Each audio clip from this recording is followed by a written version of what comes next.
हरिराम व्यास, ओरछा के राजा मधुकर शाह के कुलगुरु हरिराम व्यास इतने विद्वान थे कि आपने पूरे भारत के विद्वानों को चुनौती दे रखी थी कि किसी में सामर्थ्य हो तो मुझसे शास्त्रार्थ करे, और जहां भी जाते वहां के विद्वानों को परास्त करते और उनसे विजय पत्र लिखवा करके अपने संग लेके चलते। ऐसा कहते हैं हरिराम व्यास जी का एक रथ था, उस रथ पर चारों ओर विजय पत्र ही छपे हुए थे। दक्षिण में जीत के आए, पूर्व में जीत के आए, पश्चिम में जीत के आए, इस क्षेत्र में, इस प्रांत में जीते। तब किसी ने कहा व्यास जी आप सर्व विजयी तब माने जाओ तब काशी को जीत के आओ।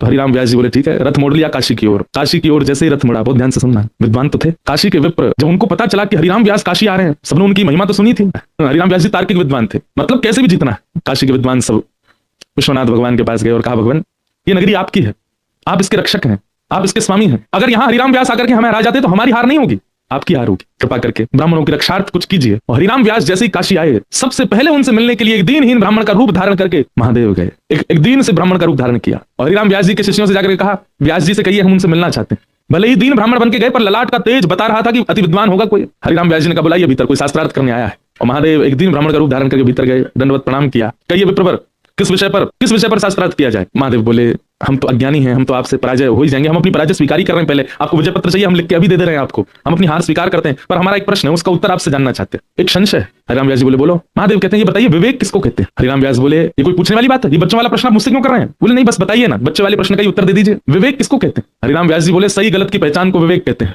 सद और असद का ज्ञान जिसको हो जाए उस व्यक्ति को विवेक ही कहा जाता है। हरिराम व्यास जी का उत्तर सुनकर के महादेव प्रसन्न हुए। व्यास जी बोले मुस्कुरा क्यों रहे हैं, बताइए आगे। बोले मैं यही जानना चाहता हूं, सद और असद का ज्ञान जब विवेक है तो क्या वो विवेक आपको पता, क्या आप उस विवेक से युक्त हो गए हो। व्यास जी तो तिलमिला गए, तुम कैसी बात कर रहे हो मुझसे। बोले आप ज्ञानी क्यों बने हो, आपने अध्ययन विद्याध्ययन गुरु सेवा और ज्ञान केवल इसलिए लिया कि आप ब्राह्मणों को जा करके हराया करो, यही विवेक है आपका। इस ज्ञान से 4 लोगों का भला हो ये तो किया नहीं आपने, बल्कि 10 घरों में एक समय के चूल्हे बंद करवा दिया आप उनको हरा करके, यही विवेक है आपका। हरिराम व्यास जी को शब्दों में कुछ गहराई दिखी, तुरंत हाथ पकड़ लिया। बोले तुम कोई सामान्य ब्राह्मण तो नहीं हो, अपने रूप में आओ, कौन हो। हाँ इतने में ही महादेव प्रकट हो गए, चरणों में प्रणाम किया।